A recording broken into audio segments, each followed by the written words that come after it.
दुसऱ्या दिवशी करवीर निवासिनी श्री महालक्ष्मी अर्थात आई अंबाबाईची गजेंद्र रूपात पूजा साकारली असून देवी आणि आसूर यांच्यात समुद्र मंथनातून जी 14 रत्न निघाली त्यात ही लक्ष्मी देखील निघालेली होती। तिला कमल लक्ष्मी म्हणूनही संबोधलं जातं। जेव्हा समुद्र मंथनातून उत्पन्न झालीये तेव्हा तिला हत्तीने अमृत कुंभाने अभिषेक केला होता। यामुळेच गजेंद्र लक्ष्मी किंवा गजलक्ष्मी म्हटलं जातं।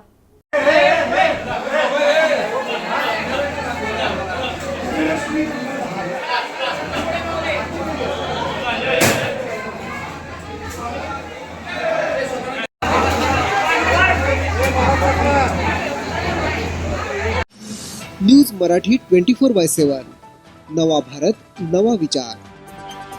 राहुल गांधींचा कोल्हापुरातला दौरा रद्द झालाय, तर विमानात तांत्रिक बिघाड झाल्यामुळे हा दौरा रद्द झाला असून 4 ऐवजी 5 तारखेला छत्रपती शिवाजी महाराजांच्या पुतळ्याचं अनावरण होणार आहे। तर 5 तारखेला सकाळी 10 वाजता शिवरायांच्या पुतळ्याचं अनावरण होणार आहे। तर 5 तारखेचे राहुल गांधींचे नियोजित कार्यक्रम जसेच्या तसे होणार आहेत, अशी माहिती आमदार सतेज पाटील यांनी दिली आहे। आज निश्चित झाला होता, परंतु रमेश चन्नीतलाजींनी सांगितल्याप्रमाणे एअरपोर्टवर काही तांत्रिक अडचणीमुळे विमान उड्डाण घेऊ शकलं नाही। त्यामुळे उद्या सकाळी ते येत आहेत आणि उद्या सकाळी 10 वाजता छत्रपती शिवाजी महाराजांच्या पुतळ्याचा अनावरणाचा कार्यक्रम आम्ही सकाळी 10 वाजता घेतोय। आजचा वेळ उद्यावर गेलाय फक्त, परंतु छत्रपती शिवाजी महाराजांच्या पुतळ्याचं अनावर हे 100% राहुलजींच्याच हस्ते होणार, हे मला मुद्दामून आपल्याला या ठिकाणी सांगायचं। उद्याचे कुठलेही कार्यक्रम बदल होणार नाही। ते छत्रपती शिवाजी महाराजांच्या पुतळ्याचं अनावरण झाल्यानंतर इथून आम्ही शाहू समाधी स्थळाला जाऊ। शाहू समाधी स्थळावरून आम्ही संविधान संमेलनला जाऊ।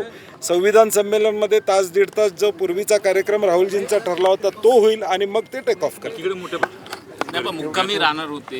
नाही, आज मी पहिल्यांदा त्याचं स्पष्टीकरण करतो की आम्ही संध्याकाळी कार्यक्रम मागितला होता, त्यांनी आमच्या आग्रहास्तोवर संध्याकाळी दिला होता, नाहीतर ते आजच्याच कार्यक्रमामुळे मुक्कामाला येणार होते खरं तर।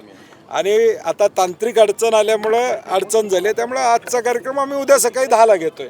कार्यक्रमाच्या वेळेत आणि तारखेत बदल एवढंच आहे। Breaking news. मोठ्या प्रमाणात नागरिक येऊन थांबलेले आहेत। होय, आता त्याला पर्याय नाही। आमची इच्छा राहुलजींच्याच हस्ते करायची आहे, त्यामुळं या तांत्रिक अडचणीमुळं हा कार्यक्रम उद्या ढकलला गेला आहे।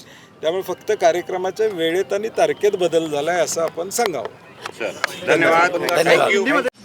न्यूज मराठी 24/7 नवा भारत नवा विचार। भिवंडी मनपाच्या शाळांची दुरवस्था होत असतानाच दुसरीकडे भिवंडी पूर्वेचे समाजवादी पार्टीचे आमदार रईस शेख यांच्या प्रयत्नाने गैबीनगर इथल्या शाळा क्रमांक 22 आणि 62 या उर्दू माध्यमांच्या मुलींच्या शाळेसाठी 9 कोटी रुपयांचा शासकीय निधी उपलब्ध करून बांधण्यात आलेल्या नव्या डिजिटल मनपा शाळेच्या उद्घाटनावरून भिवंडीत राजकारण चांगलंच तापलंय। पहिली आपल्याला ही माहिती देतो की मी कुठची हरकत घेतली नाही। मी महापालिकेला एवढं सांगितलं की तुमच्या प्रोटोकॉलनुसार उद्घाटन करा। हे होत असलेलं उद्घाटन हे राजकीय कारणांनी भरलेलं आहे, तसं होता कामा नये। हे शासकीय उद्घाटन आहे आणि शासनाच्या नियमाप्रमाणे ते झालं पाहिजे। शासनाने त्या ठिकाणी पहिली गोष्ट, ही शाळा जेव्हा पडायला आली होती तेव्हा महापालिकेने तिला नोटीस बजावली होती।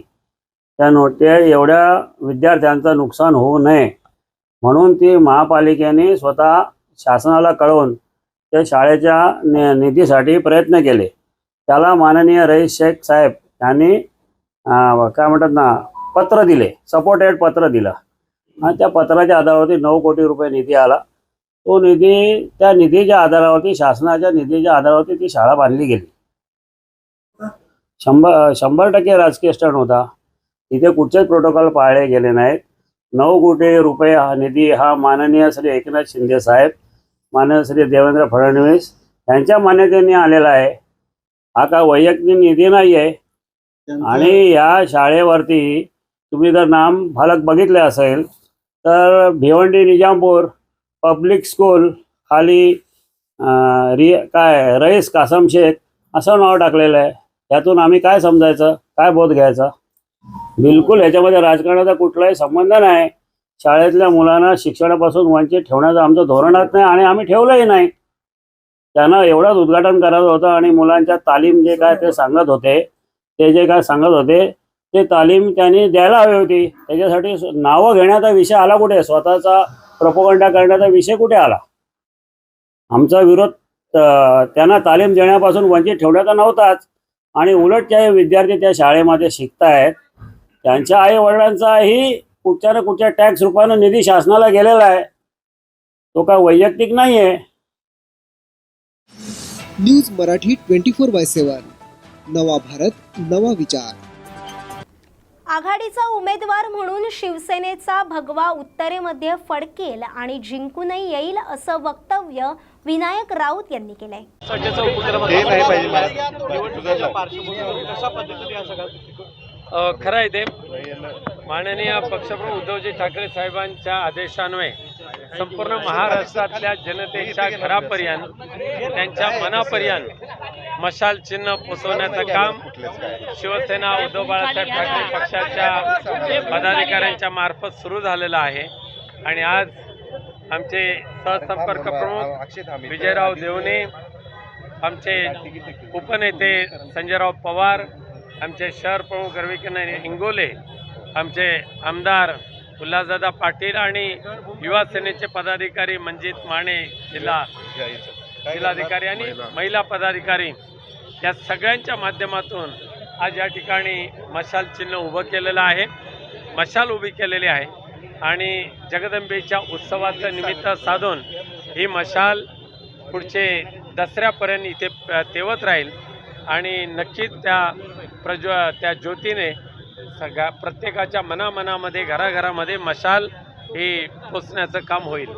विनायक राऊत सर, तुमच्या स्थानिक पदाधिकाऱ्यांनी कोल्हापुरातल्या मागणी केली आहे की कोल्हापूर उत्तर विधानसभा आमच्याकडे यावी, परंतु भव्यामध्ये आता तिथं स्टँडिंग आमदार जो आहे तो काँग्रेसचा आहे. मग सोडवणूक हा प्रश्न कशा पद्धतीने तुम्ही सोडवणार? खरं म्हणजे कोल्हापूर उत्तरमधील आमच्या पदाधिकाऱ्यांची मागणी अत्यंत योग्य आहे.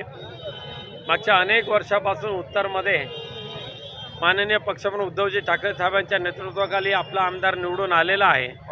मागच्या विधानसभेच्या पोटनिवडणुकीच्या वेळेला सुद्धा काँग्रेसचे माननीय नेते आणि उद्धवजी यांच्यामध्ये झालेल्या चर्चेप्रमाणे उत्तर ह्यावेळेला शिवसेना उद्धव बाळासाहेब ठाकरे पक्षाला मिळेल असा शब्द काँग्रेसच्या मान्यवर नेत्या महोदयांनी दिला होता. आणि त्या अनुषंगाने तो शब्द ते पुरा करतील असं मला 100% खात्री आहे.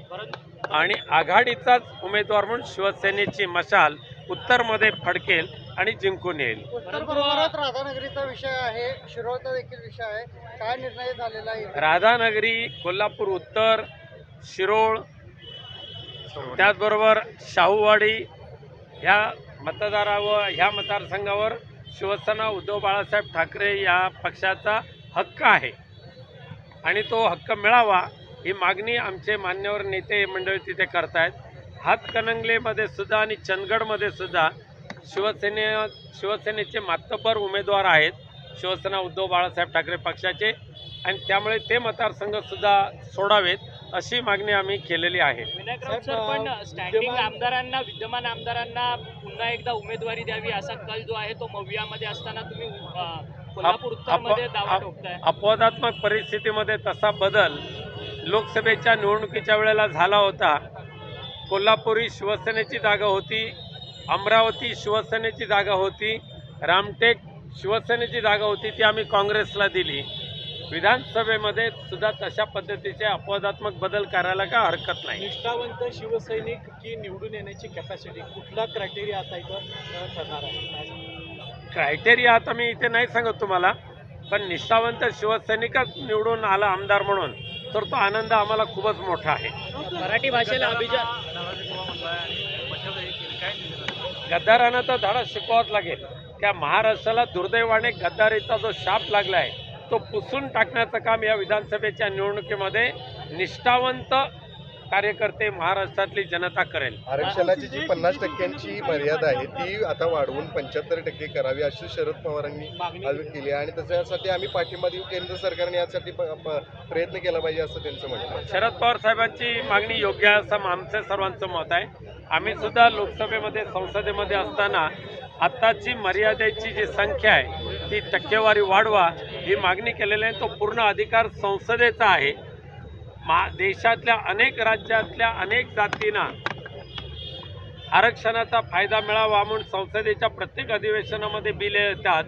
परंतु महाराष्ट्रातला मराठा समाज असेल, धनगर समाज असेल, अन्य आरक्षणासाठी जे लोक रस्त्यावर उतरतात त्यांचा प्रश्न असेल, यांच्याबाबत मुळीच आस्था केंद्र सरकार दाखवत नाही. म्हणून महाराष्ट्र पेटतोय. आता हर्षवर्धन पाटलांनी देखील आता दर्जा देण्याचा जो निर्णय आहे तो कुठेतरी राजकीय दृष्टिकोनातून घेतलेला आहे. मराठी भाषेला अभिजात भाषेचा दर्जा द्यावा ही मागणी मागच्या 10 वर्षामध्ये मी सुद्धा लोकसभेमध्ये असताना आम्ही वेगवेगळ्या संसदीय आयुधाच्या माध्यमातून केलेली आहे. माझ्यासहित अनेक शिवसेनेच्या आणि अन्य सुद्धा महाराष्ट्रातल्या खासदारांनी ही मागणी लावून धरलेली आहे. इतर सगळ्या भाषांना मात्र ताबडतोब न्याय मिळत होता आणि मराठी भाषेला न्याय मिळण्यासाठी वर्षानुवर्ष घालवावी लागली. हे दुर्दैव आहे. निलेश राणे शिवसेनेमध्ये प्रवेश करणार अशी चर्चा जी आहे ती आता सध्या रंगू लागलेली आहे. खरं तर बरं झाली ती बॅट भाजपमधून जात असेल. जिथे जातात तिथे सपाट पाय दाखवून त्या पक्षाचा नाश करतात. परंतु याकडे कसं पाहता, शिवसेना विरुद्ध शिवसेना फाईट होण्याकरता ते खरं तर भाजप सोडून शिवसेनेमध्ये जातात आहेत निलेश राणे. बघा, निलेश राणे गद्दारी केलेल्या कोणत्याही आमदार खासदाराला शिवसेना उद्धव बाळासाहेब ठाकरे पक्षाचे दरवाजे उघडले जाणार नाहीत. हे यापूर्वीच पक्षप्रमुख उद्धवजी ठाकरे साहेबांनी कबूल केलेलं आहे, स्पष्ट केलेलं आहे. त्यामुळे गद्दारांना थारा नाही आहे. निष्ठावंतांच्या जोरावरनी त्यांच्या ताकदीवर पुनश्च एकदा मशाल महाराष्ट्रामध्ये पेटेल अशी खात्री आहे. हर्षवर्धन पाटील देखील आता तुतारी फुंकण्याची तयारी करतायत. हर्षवर्धन पाटील आता शरद पवारांची देखील भेट घेतलेली आहे आणि अधिकृतरित्या प्रवेश. खरं म्हणजे भारतीय जनता पक्ष जो आहे ना, या वेगवेगळ्या पक्षातल्या लोकांना विकत घेऊन त्यांनी बनवलेला भाजप भाजप म्हणजे भाडोत्री पक्षाचा तो पार्टी झालेली आहे. त्यामुळे ते सगळे आता जायला लागलेले आहेत आपापल्या घरी. त्यामुळे भाजपला आता कळून चुकेल आपले नेमके किती आहेत ते. पुण्यामध्ये 21 ज्या प्रमाणात 2019ला इन्कमिंग मोठ्या प्रमाणात झालं त्या पद्धतीने आता महाविकास आघाडीमध्ये इन्कमिंग सुरू झालेली आहे. महाविकास आघाडीमध्ये इन्कमिंग आहेत, पण शिवसेना उद्धव बाळासाहेब ठाकरे या पक्षामध्ये सुद्धा खूप मोठ्या प्रमाणात इन्कमिंग आहे. पण गद्दारांना इन्कमिंग कायमची बंद. धन्यवाद. 21 न्यूज मराठी 24/7 नवा भारत नवा विचार.